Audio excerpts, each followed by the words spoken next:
Salam sejahtera dan salam Sarawakku sayang, bersama saya Grace John Lee. Tumpuan berita, Menteri Pengangkutan Sarawak Datuk Seri Lee Kim Shin meluangkan masa meninjau pengoperasian bas hidrogen di sekitar bandaraya ini pada Rabu. Menurut Datuk Seri Lee, tinjauan tersebut bertujuan bagi memastikan perkhidmatan bas percuma yang disedia oleh Kerajaan Sarawak itu beroperasi dalam keadaan terbaik, selamat digunakan serta mematuhi pewaian operasi yang ditetapkan. Katanya, beliau turun padang bagi meninjau keadaan terkini bas hidrogen ini selepas ia diguna pakai selama tempoh percubaan hampir 3 tahun sehingga ke hari ini. Beliau juga dimaklumkan bahawa bas hidrogen tersebut telah melebihi jarak 58,000 km sepanjang pengoperasiannya dan didapati tiada mempunyai sebarang masalah. Beliau berkata demikian semasa mengetuai taklimat briefing on hydrogen bus trial operation di Hotel Riverside Majestic di sini. Beliau berkata demikian semasa mengetuai taklimat briefing on hydrogen bus trial operation di Hotel Riverside Majestic di Kuching. Dalam hal itu, Datuk Seri Lee turut memuji keupayaan juruteknik tempatan sedia ada kerana dapat mengekalkan keselamatan, kualiti dan perkhidmatan bas tersebut tanpa mendapat bantuan juruteknik dari China sepanjang negara dilanda pandemik COVID-19 sebelum ini. Sementara itu, beliau percaya Kerajaan Sarawak telah membuat pilihan yang tepat dalam melaksanakan sistem pengangkutan hidrogen ini. Malah, Datuk Seri akan terus menyokong serta memberi tumpuan kepada projek ini di samping mengekalkan hubungan rapat dengan Kementerian Pengangkutan Sarawak dan juga Kerajaan Sarawak secara amnya. Hadir sama ialah Ketua Pegawai Eksekutif Sarawak Metro Teknologis Mazli Mustafa, Pengarah Komunikasi Korporat dan Program SEED Sarawak Metro Alexius Bariam, Ketua Jabatan Operasi Bas Hidrogen Sarawak Metro Muhammad Ismadi Muhammad Yazid dan Pengurus Kanan Media Sarawak Metro Leticia Samuel. Seterusnya, seramai 8,906 peserta telah mendaftar untuk menyertai acara Kuching Marathon 2022 yang akan diadakan di Padang Merdeka Kuching pada 2 Oktober depan. Menteri Belia, Sukan dan Pembangunan Usahawan Sarawak, Datuk Seri Abdul Karim Hamzah berkata, daripada jumlah itu, seramai 5,811 adalah dari Sarawak dan seramai 3,095 orang lagi adalah dari luar Sarawak termasuk peserta daripada luar negara. For foreigners alone, non-Malaysian foreigners, 639, which is a lot. Of these foreigners, the largest is from Indonesia, 290. Next is Brunei, 162.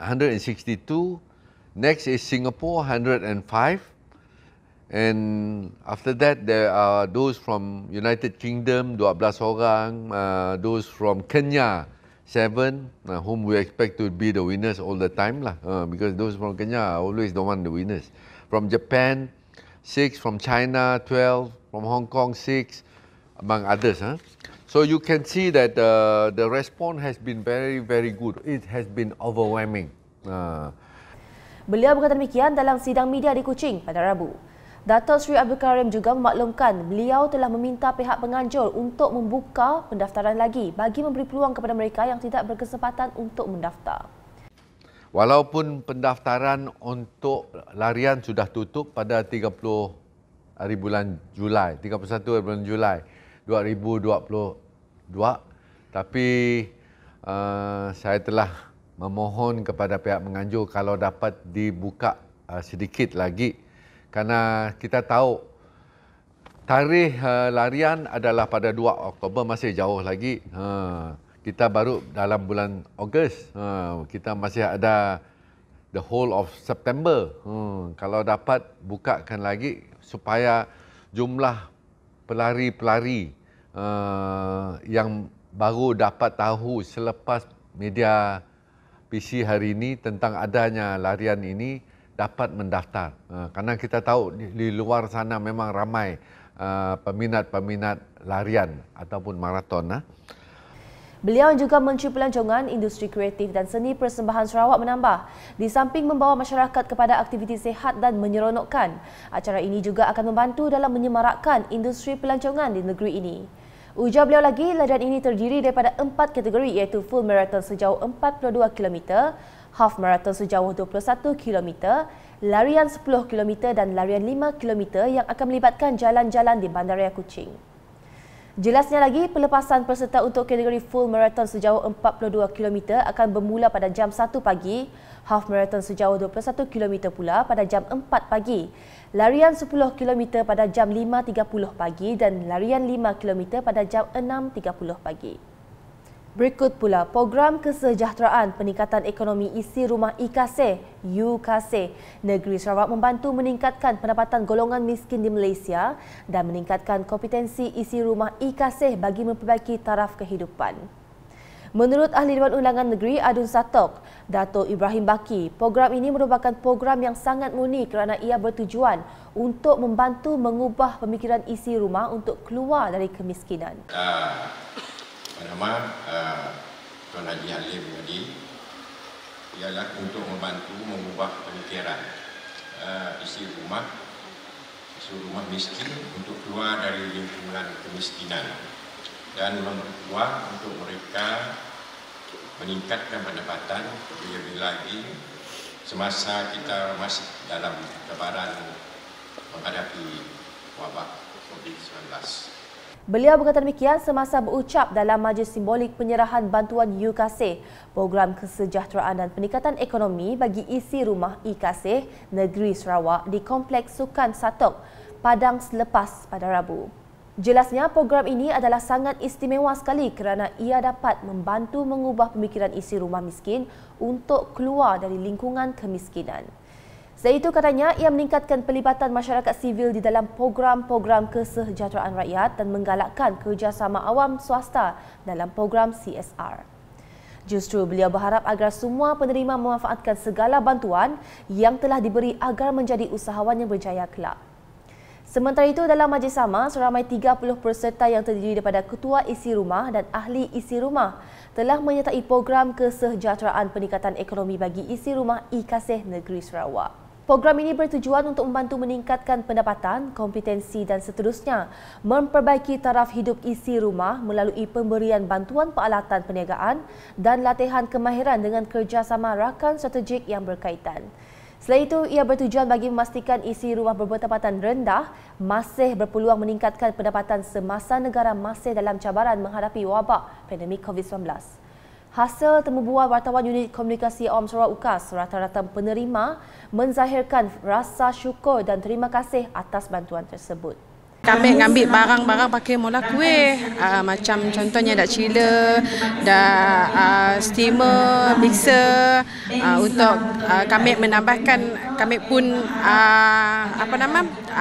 pembuatan kuih basah dengan kering, ataupun kami akan menambahkan untuk pembuatan frozen.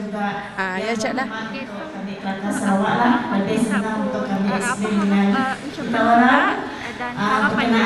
Ucapan kami nak mengucapkan terima kasih kepada pihak IKASEH kerana memilih kami untuk menerima bantuan yang diberi dan kami akan memanfaatkan bantuan itu. Terima kasih untuk pihak N8 Satok dengan pejabat daerah yang telah menyenaraikan nama kami sebagai penerima IKASEH. Barang yang kami terima dalam program itu ialah stol berbuat roti canai, mixer dan dapur gas untuk mengolah roti canai.